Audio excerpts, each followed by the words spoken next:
Buenos días, queridos hermanos, y bienvenidos un día más. Desayunando con la palabra y nos vamos acostumbrando al nombre, ¿verdad? Y en esta ocasión, una vez más, vamos a tener a nuestro querido hermano Rubén Pidal, desde Los Ángeles. Y os recuerdo, hermanos, que ellos oran por nosotros también y estos estimados hermanos siempre nos preguntan, junto con Esther, también su esposa, por cómo vamos por aquí, así que estamos muy agradecidos por poder intercambiar oraciones. Y él nos va a hablar en esta mañana, en este día, de la fe. ¿Cómo es nuestra fe? Y realmente un devocional precioso que nos va a ayudar a fortalecernos en esa fe que el Señor nos ha dado. No circunstancial, en la cual podemos confiar, sino realmente una fe que solamente los hijos del Señor, de Dios, podemos tener. Gracias, Rubén, oramos por ellos, por Esther y también, hermanos, que pasemos un buen día y sea de mucha bendición y edificación. Amén, hermano. Muy buenos días, hermanos de la Carolina. En esta mañana, para nuestra meditación, quisiera invitarlos a considerar el pasaje que está en Lucas capítulo 8, versículo 22, que dice: Aconteció un día que entró en una barca con sus discípulos y les dijo: pasemos al otro lado del lago. Y partieron, pero mientras navegaban, él se durmió, y se desencadenó una tormenta de viento en el lago, y se anegaban y peligraban. Y vinieron a él y le despertaron diciendo: Maestro, maestro, que perecemos. Despertando él, reprendió al viento y a las olas, y cesaron, y se hizo bonanza. Y les dijo: ¿Dónde está vuestra fe? Y atemorizados se maravillaban y se decían unos a otros: ¿Quién es este que aun a los vientos y a las aguas manda y le obedece? Cuando consideramos este pasaje, y seguramente muchos de ustedes lo habrán leído en reiteradas oportunidades, pensamos en la tormenta y pensamos en el poder del Señor. Pero el incidente fundamentalmente se enfoca en la fe, más exactamente en la ausencia de fe de los discípulos. Los discípulos tenían miedo y sus palabras y acciones hacia el Señor Jesús demostraron que no tenían fe suficiente. Y Jesús les habló de esa falta de fe, evidenciada por la respuesta de los discípulos a la tormenta. Ya en el pasaje, 3 veces habla el Señor Jesús diciendo, y las 3 frases que dice: pasemos al otro lado del lago. La porción que hemos leído dice reprendió, pero Marcos 4:39 dice calla, enmudece. Y la final le reprocha o le recrimina a sus discípulos: ¿dónde está vuestra fe? Al considerar este pasaje vamos a ver 2 cosas. Primera de ellas, la revelación de la tormenta, y la segunda, la revelación de la fe. La revelación de la tormenta primero revela una visión distorsionada del problema. A veces parece que el pánico es legítimo. Ustedes saben eso como yo. Pero para ellos y como para nosotros, cuando estamos en una gran tormenta y nuestro barco está negándose, el pánico parece legítimo entonces. Las tormentas a menudo se exponen que no estamos confiando en el Señor. Todos podemos fingir que estamos confiando en aguas tranquilas. Los discípulos podían hacer frente a tormentas, eran expertos en manejar su bote y fundamentalmente deben de haber pasado muchas tormentas allí en el mar de Galilea. Al principio probablemente pensaron: no hay problema, podemos manejarlo. Pero esta tormenta los llevó al fin de sí mismos y le mostró que no podían. Las tormentas nos muestran cosas que no vemos en tiempos tranquilos. A menudo una crisis nos muestra un lado de nosotros al que estábamos ciegos. Y el Señor lo usa para revelar áreas donde ellos necesitaban, y nosotros, cuando vienen las tormentas, necesitamos aprender a confiar en Él. Debemos llegar a conocer nuestras debilidades para poder confiar en su fuerza. Pero también la tormenta revela una visión distorsionada de ellos mismos, de los discípulos y de nosotros mismos también. El miedo puede sellar nuestra fe, pero la fe debe expulsar nuestros miedos. La preocupación de Jesús no era la tormenta, el viento y la mar le obedecen, sino su preocupación era que no encontró fe en sus discípulos. Estaban completamente asustados, pero tenían una pequeña medida de fe, de confianza, porque si eso no fuera así, ellos que eran marineros experimentados no hubieran recurrido a un carpintero en busca de ayuda. Sin duda, su fe estaba lejos de ser perfecta, pero incluso poca fe es fe y ofrece esperanza para confiar. Podemos imaginar a este pequeño grupo de testigos, ¿no? Este pequeño grupo de discípulos fueron testigos de este milagro. Recuerda que Judas Iscariote estaba allí. Él también fue testigo de esto y sin embargo se negó a creer en Jesús.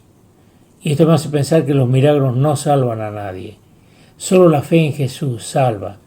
Entonces, ahora, hoy y en el futuro.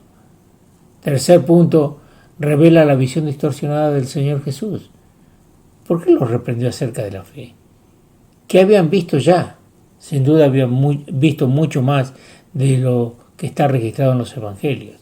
Según Juan 20:30, allí el apóstol nos dice que hizo el Señor Jesús muchas otras cosas que no están anotadas en los evangelios. La lección para los discípulos fue clara. Debían confiar en el Señor, incluso en las circunstancias más severas y amenazantes. El calmar la tormenta no pretende decirnos que Cristo nunca permitirá que ningún creyente perezca ahogado por cualquier otro desastre natural. Muchos creyentes han perecido así. Pero sí demuestra que Él es Señor del universo y que no sucede nada por accidente y que ninguna fuerza de toda la creación puede destruir su plan para nuestra salvación eterna o separarnos del amor de Dios que es en Cristo Jesús, Señor nuestro. Tener una verdadera fe salvadora es una cosa. Tener esa fe siempre lista para usar es otra distinta. Muchos reciben a Cristo como Señor y Salvador, quienes a menudo encuentran que su fe falla cuando pasa algo inesperado. El Señor nos dio fe para creer. Efesios 2, 8 y 9 nos dice eso. Y también nos dio el Espíritu Santo después que creímos, que quien nos provee con su fruto, una de cuyas partes es fe o fidelidad, como traducen algunas versiones. Y esta fe, según 1 Tesalonicenses 1:3, crece, puede crecer, desarrollarse. Miren, hermanos y hermanas, debemos orar para que podamos tener una reserva de fe lista para usar en cualquier momento y que nunca nos encuentre sin preparación. Estos, los discípulos, eran hombres de poca fe, demasiado débiles para confiar en la presencia y el consuelo que derivaban de las promesas, el poder y el amor de su Maestro. Demasiado vacilantes para darse cuenta que el cuidado amoroso del Padre les había sido otorgado a través del Hijo. Y esto me lleva a la segunda parte. Recuerden, la primera era la revelación de la tormenta y ahora la revelación de la fe. Cuanto mejor conozcamos al Señor, más podemos confiar en Él. Según la versión de la Nueva Versión Internacional, del pasaje similar que está en Mateo 4:40, dice: ¿todavía no tienes fe? Es decir, a pesar de que todo lo que han visto, oído y experimentado, todavía no tienen fe. Jesús está diciendo o está mostrando que las tormentas se envían a los hombres con un propósito y que deben usarse para avanzar más en la santificación, se hacen más semejantes a Él. Jesús ciertamente sabía que se acercaba la tormenta, pero se fue a dormir. Y se fue a dormir en la popa del barco, sobre un cabezal. qué lugar para ir a dormir, ¿no? O qué tiempo para ir a dormir. Pero ellos sabían su palabra. Vamos al otro lado del lago. No iban a ahogarse en medio del mar, pero cuando enfrentaron la prueba no creyeron. ¿Es fácil aprender la verdad? Lo más difícil es vivirla. La fe debe ser probada antes que se pueda confiar en ella. Una cosa es aprender una nueva verdad espiritual, otra muy distinta es practicar esa verdad en las experiencias cotidianas de la vida. Los discípulos fallaron a esta prueba de fe porque no se aferraron a su palabra de que iba al otro lado. La fe es creer a pesar de las circunstancias, en especial cuando llegan a nuestra vida en forma inesperada. Dios lo sabe y amorosamente proporciona esos tiempos difíciles. Pero, hermanos y hermanas, nadie está dispuesto a hacer un cambio realmente, hasta que no llega ese tiempo de prueba. Debemos recordar siempre que nuestro fin principal no es usar a Dios para nuestro propio bien o felicidad, sino es glorificarlo, sin importar lo que pasa. Eso me lleva a pensar que cuanto mayor sea la tormenta, más se glorificará el Señor cuando confiamos en Él. Esta esperanza la tenemos como ancla del alma, segura y firme, según Hebreos 6:19. Cuando el viento es recio y agita la embarcación, y ésta mantiene el rumbo y no vuelca, ¿cuál es el secreto de esta estabilidad? ¿Qué nos mantiene firme cuando soplan vientos feroces en el mar de la vida? Es la fe en nuestro Dios soberano. Es nuestra relación con Cristo. Miren, como cuando ordenó al viento y a las olas en el mar de Galilea, también controla las tormentas de la vida que amenazan hundirnos o desviarnos del curso que andamos. Nuestra fe en Cristo es un ancla del alma que puede evitar que naufraguemos y nos mantendrá firmes en el tormentuoso mar. Los fracasos de nuestra fe no frustran. Los fracasos de nuestra fe no frustran los propósitos de Dios.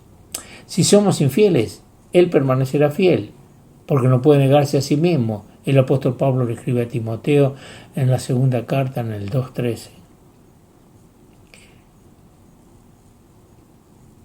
Sus propósitos se mantendrán, incluso cuando fallamos en la fe. Él no fallará en su fidelidad hacia nosotros. Miren, hermanos, hermanas, nosotros como cristianos somos llamados a vivir como vivía Moisés, quien vivió como viendo al invisible. Qué cosa increíble, ¿eh? Ver algo que no se ve. Pero así vivía Moisés según Hebreos 11:27. Y nunca será hundido por la tormenta el cristiano que vive así. Verá a Jesús cerca en la hora más oscura y un cielo azul detrás de la nube más negra. A veces Dios nos lleva a las tormentas no para disciplinarnos, sino para disipularnos, no para destruirnos, sino para hacernos mejores, más como su Hijo. Dios sabía cuánta temperatura tenía que subir en el termostato para crear una prueba para tratar con la fe de sus discípulos. Del mismo modo, Dios conoce el mejor medio para ponernos a prueba, al aumentar la temperatura, no para destruirnos, sino para aumentar nuestra fe. ¿Estás en medio de una tormenta de prueba? Recuerda, el Señor ha prometido que no te va a probar más de lo que puedas soportar, según 1 Corintios 10:13. Una mujer le dijo al famoso predicador del siglo XIX, Dwight Moody: he encontrado una promesa maravillosa. Y citó el Salmo 56:3, que dice: en el día que temo, yo en ti confío. Dwight Moody le dijo: déjame darte una mejor, citando Isaías 12:2, que dice: he aquí, Dios es salvación mía, confiaré y no temeré. Que esto sea realidad en medio de las tormentas que enfrentamos. Gloria a Dios.